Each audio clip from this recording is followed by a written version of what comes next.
Today we're going to talk about how the body works with a golf club most efficiently.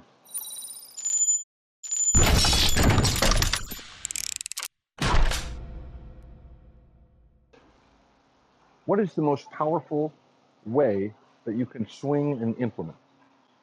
And anybody who's swung an axe or a baseball bat or anything knows that it's over the right shoulder if you're right-handed, right? That is the hardest that you can swing something or throw something, right? And luckily, that's exactly how we get to swing a golf club. Because if you think about it, if you're going to really try to throw something really far and hard, you're going to swing it in the direction you're facing. You're going right over your right shoulder, right? But if you want to swing it really hard, what do? You add some body twist to it. And then, boom. And then if you're really trying to swing hard, you're going to put some body turn into it so that your right shoulder is at the top. And you just whoosh. You're going to throw that thing as hard as you can. And you're going to get that club to fly pretty far with a stick or axe or whatever. I mean, that's the strongest motion we can make. When we throw something, a lot of people think that your body might turn and then it would stop right there as it throws, but it doesn't. What does your body do if you're really trying to throw something hard? You turn and you turn to throw it, but your body doesn't stop. Your body turns even more, but you let go halfway through. And that flings that club out. And that's exactly the same thing that happens in a golf swing, is even though our direction of force is that way, we're swinging that way, the body doesn't stop there. It keeps going so that we can deliver it halfway through our turn. And that's how we get the most power.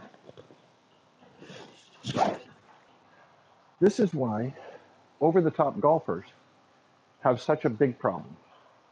And the reason is they're trying to combine the strongest motion that a human body can make in a throwing motion or a clubbing motion, and the false idea that the club has to move sideways across the body.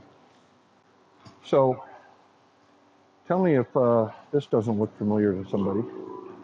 They come up and you throw it out, but then you have to try to yank it across the body at the same time. And that spins you out, keeps you on your right foot,